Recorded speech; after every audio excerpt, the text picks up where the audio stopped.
वह 13 मई जो सपा बसपा कांग्रेस गई के बाद आप देखेंगे सपा समाप्त हो रही है, उसका सूर्य अस्त हो रहा है, बसपा को कोई पूछने वाला नहीं है होगा। आज भगवान श्री रामलला का मंदिर स्वरूप ले रहा है। आज दुनिया के कई देशों से लोग जल लेकर के आए, अभिषेक हो रहा है। विपक्ष को अगर दर्द होता है तो हो, उसके दर्द की हमें चिंता नहीं है। श्री अखिलेश यादव जी के मुख्यमंत्री रहते हुए 2013 में हुआ था, वो कुंभ स्नान करने नहीं आए थे। देखिए, जो अच्छे लोग होंगे धीरे धीरे करके वो भाजपा में होंगे, जो गंदे लोग होंगे भाजपा छोड़ करके चले जाएंगे। सर, एक सवाल ये है कि ये कहा नहीं सकते हैं, आचार संहिता का आदर्श आचार संहिता लगी हुई है चुनाव की, इसलिए आपको इतना ही कह सकते हैं कि आप सब भरोसा रखें कि जिस नगर निगम को जिस आदर्श नगर निगम के रूप में आप देखना चाहते हैं, वह 13 मई जो सपा बसपा कांग्रेस गई के बाद आप देखेंगे सपा समाप्त हो रही है, उसका सूर्य अस्त हो रहा है। बसपा को कोई पूछने वाला नहीं है। कांग्रेस कुछ क्षेत्रों में सिमट करके रह गई है और भारतीय जनता पार्टी को लोगों ने गले लगा लिया है, उसे अपना लिया है, उसे स्वीकार किया है।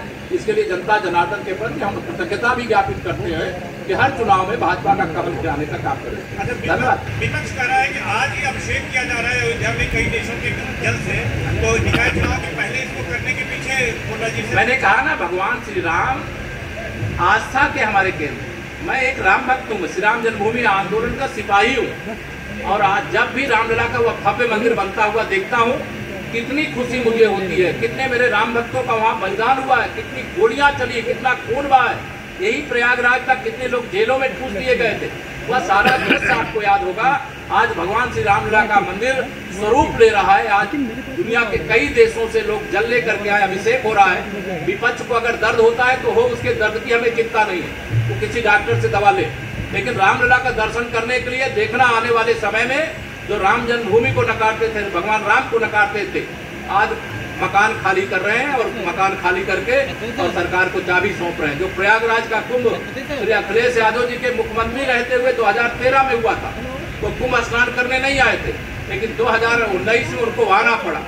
इसके पहले केवल रोजा अवतार की पार्टियां होती थी, आज इनको मंदिर में दर्शन करने जाना पड़ता है। ये हमारी विचारधारा की विजय है और भाजपा की विचारधारा ही असली और सच्ची विचारधारा। सर, एक आखिरी सवाल है, आप देशपाल जी के घर जाने वाले हैं, किस तरह का इस सक्रियता और जनता भी जैसे कि कार्यकर्ता की तरह इस चुनाव को लड़ रही है, इसलिए मैं प्रयागराज नगर निगम सहित सभी 17 नगर निगम भाजपा जीतेगी। नगर पालिका और नगर पंचायत के चुनाव में भी एक स्वर्णिम इतिहास, जैसे 2014 के लोकसभा में, 2017 के विधानसभा में, 2019 की लोकसभा में, वह 2022 के विधानसभा में रचने का काम किया है। वैसे ही नगर निकाय के चुनाव में भी यह रिकॉर्ड बनाते हुए 2024 के लोकसभा चुनाव में माननीय नरेंद्र मोदी जी के नेतृत्व में फिर से देश में सरकार बनाने के लिए हम लोग 80 में से 80 सीटें उत्तर प्रदेश में जीतेंगे। और कल से मुझे एक नारा सुनाई दे रहा है प्रयाग में भी, प्रदेश में भी, कि 13 मई अर्थात वोट की जिस दिन गिनती होगी, 13 मई सपा बसपा कांग्रेस गई। यह एक माहौल चारों तरफ पूरे प्रदेश के अंदर दिखाई दे रहा है। प्रयागराज एक विश्व प्रसिद्ध एक धार्मिक नगरी भी है, ऐतिहासिक नगरी भी है, न्याय की नगरी भी है, और गंगा यमुना सरस्वती के रूप में पवित्र त्रिवेणी की नगरी है। 2019 के कुंभ को आप सब लोगों ने कवर किया है। मेरा भी जीवन का बहुत लंबा समय इस प्रयागराज में, विशेष तौर से चाहे माघ मेला हो चाहे कुंभ मेला हो, उसको देखते हुए वहाँ शिविर लगा करके मैंने भी देखा है। लेकिन जो दिव्य और भव्य कुंभ का आयोजन 2019 में हुआ है, जिसमें मेरे आप सब पत्रकार मित्र भी सराहना करते हुए ही दिखाई दिए हैं। भारतीय जनता पार्टी का हमारा एक एक कार्यकर्ता बहुत महत्वपूर्ण हो, और मैं कल से जब से यहाँ आया हूँ तब से लगातार देख रहा हूँ समाजवादी पार्टी में भगदड़ मची हुई। कांग्रेस के भी कई लोग पार्टी के नेतृत्वकर्ताओं के संपर्क में, बसपा पूरी तरह से कहीं दिखाई नहीं दे रही। इसीलिए मैं समाजवादी पार्टी को समाप्तवादी पार्टी, बहुजन समाजवादी पार्टी को बिल्कुल समाप्तवादी पार्टी और कांग्रेस तो आज खोजने से भी नहीं मिल रही है।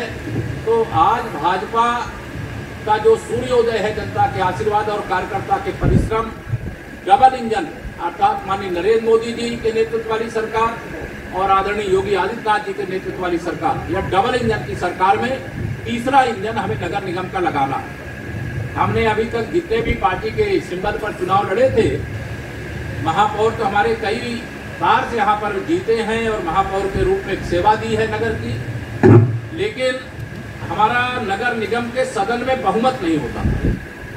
आज मैं पूरे विश्वास से कह सकता हूँ कि इस बार महापौर के प्रत्याशी भी रिकॉर्ड वोटों से जीतेंगे और नगर निगम के सदन में भारतीय जनता पार्टी का बहुमत भी होगा।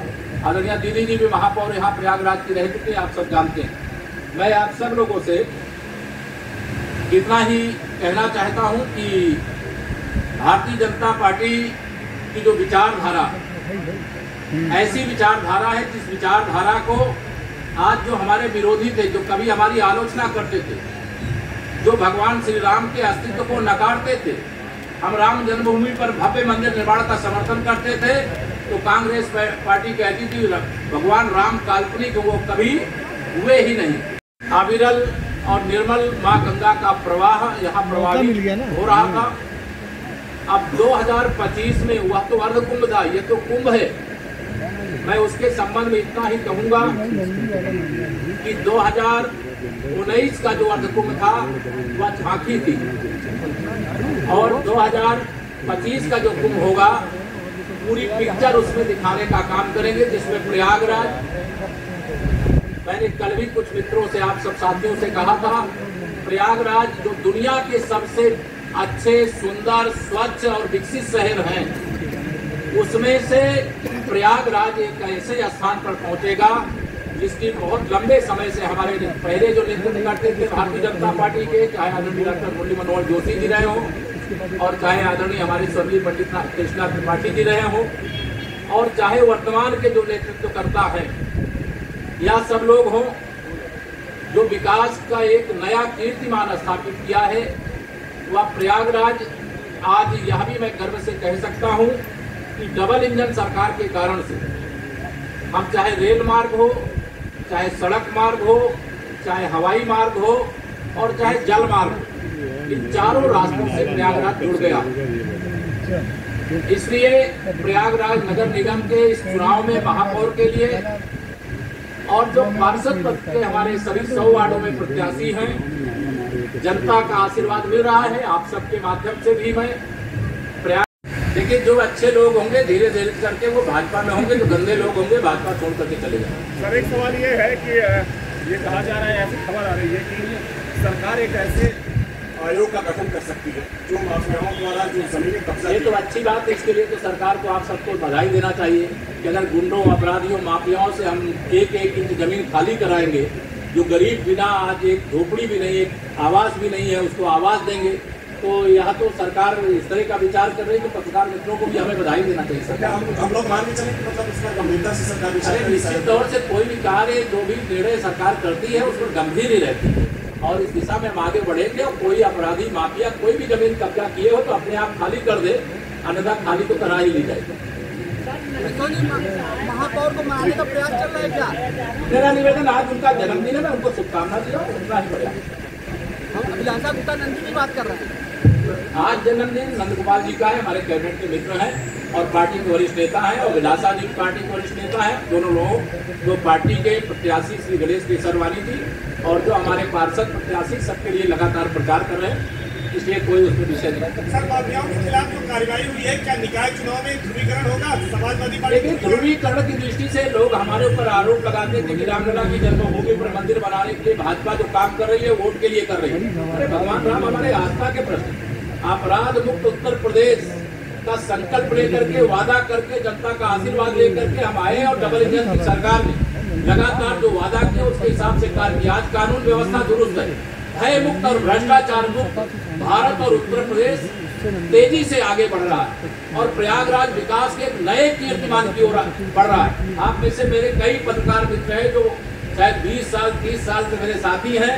2017 के पहले का प्रयागराज और 2017 के बाद का प्रयागराज, हम इसको अतीक अहमद का फायदा जिस तरह का प्रकरण हुआ है, ये भाजपा को कितना मिलेगा? जिस तरह की कार्रवाई सरकार की तरफ से मुझे लगता है ये सवाल उचित नहीं है। हम लोग जो आए हैं, हम अपने डबल इंजन सरकार की उपलब्धियों के मुद्दे पर आए हैं, उसी मुद्दे पर जीत रहे हैं। उत्तर प्रदेश की जनता भाजपा के साथ है और 13 मई मैंने कहा सपा बसपा कांग्रेस गई और भाजपा आई, तो उसका मतलब यही है कि हम मुद्दों के आधार पर, विचार के आधार पर, विकास के आधार पर जीत दर्ज करते हैं। मुद्दा रहेगा अतीक अहमद का चुनाव में, ये मुद्दा नहीं। अच्छा, इस अतीक अशरफ की हत्या को लेकर पाकिस्तान तक में आवाज उठ रही है, वहाँ के लोग सरकार पे। मुझे लगता है इस पर मेरे मित्रों से निवेदन है कि जो जांच एजेंसियां जांच कर रही हैं उस पर सवाल किसी सरकार का एक जिम्मेदार। पाकिस्तान में आवाज उठ रही है, पाकिस्तान वाले बताएंगे जहाँ आवाज उठाना होगा। अच्छा, आपने कहा कि धन्यवाद। एक मिनट, एक सवाल और है। हाँ, आपने कहा कि भाजपा में जो गंदे लोग हैं बाहर जाएंगे, जो अच्छे लोग आएंगे। क्या आपको लगता है कि भाजपा में भी गंदे लोग हैं? नहीं, आप उसको गलत तरीके से समझ गए। अभी मैंने कहा, आपने उसको शायद सवाल को अभी सुधार लीजिए। मैंने ये कहा है कि बहुत बड़ी संख्या में सपा बसपा कांग्रेस के अंदर जो राजनीति करते हैं उसमें जो अच्छे लोग हैं वो भविष्य में भाजपा के ही अंदर आएंगे। और जो यहाँ सपा बसपा कांग्रेस के प्रत्याशी हैं, बहुत सारे प्रत्याशियों के साथ जो प्रचार कर रहे हैं वो भी कमल के बटन दबाएंगे, उनके घर वाले भी कमल के बटन दबाएंगे, क्योंकि उनको मालूम है कमल के फूल में सुरक्षा है, प्रयागराज का विकास है, प्रदेश का विकास है, भविष्य है। इसे सबके समर्थन की आपको आस है। बहुत बहुत धन्यवाद। आखिरी सवाल देखिए, बहुत दुख में है और उनको मिलना प्रयागराज का एक कार्यकर्ता होने के नाते पार्टी का दायित्व भी है मेरा। इधर बीच में मैं नहीं आ पाया था, आज आ पाया हूँ। अभी हम अपने सब लोगों के साथ जाएंगे, उनको मिलेंगे, उनका जो दुख दर्द है उसको सुनेंगे और जो कुछ संभव होगा सरकार के माध्यम से उस पर भी विचार करेंगे। लेकिन अभी कोई घोषणा चुनाव है नहीं कर सकते। उस सवाल का जवाब देने की आवश्यकता नहीं। जिस पर कोई सवाल खड़ा कर रहा है उसकी जांच हो रही है, जांच करने वाली एजेंसियां उसका जवाब उनकी समय हो गया। तो रामलला का जो नकारेंगे वो पार्टी धीरे धीरे आवाज से नहीं देश से बाहर हो जाएगी। जैसा कि आपने कहा कि 2024 में 80 में से 80 सीटें आई बीजेपी। हाँ, नगर निगम चुनाव में माइक ऑन कर दो। और बिना जातीय जनगणना के वो रामराज्य आ ही नहीं सकता। देखिए, श्री अखिलेश यादव जी ये बात कहे तो मैंने कहा था मैं जाति जनगणना का समर्थन करता हूँ, लेकिन श्री अखिलेश यादव जी को यह सवाल उठाने का नैतिक अधिकार नहीं है, क्योंकि जब अपनी पार्टी के अंदर ही वो जाति न्याय नहीं कर सकते तो जनगणना करा के क्या न्याय करेंगे। इसलिए जनता को बहकाने का, जनता को भरमाने का ये सपा बसपा कांग्रेस का प्रयास रहता है। इन्होंने तो कोशिश किया था कि नगर निकाय का चुनाव ही ना हो, इस प्रकार का आरोप डिजाइन किया था कि भाजपा पिछड़ों को आरक्षण ही नहीं देना चाहती। हमारी सरकार ने, हमारी पार्टी ने इस मुद्दे पर स्टैंड लिया और आज 27% ओबीसी आरक्षण के साथ नगर निकाय के चुनाव हो रहे हैं और भाजपा जीत रही। धन्यवाद। देश में पूर्ण बहुमत की सरकार चलाते हुए, प्रदेश में प्रचंड बहुमत की सरकार चलाते हुए जो हम लोगों ने कमिटमेंट किया था, जनता से वादा किया था, उसको एक एक करके पूरा कर रहे हैं।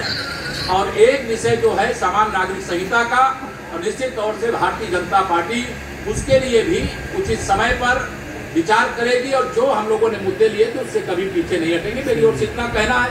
निवेदन ये है कि नगर निकाय से रिलेटेड कोई सवाल हो तो आप पूछ लीजिए। हर्षित जी, और कोई भी अगर प्रश्न करना चाहे तो उसको माइक देने का काम करेंगे।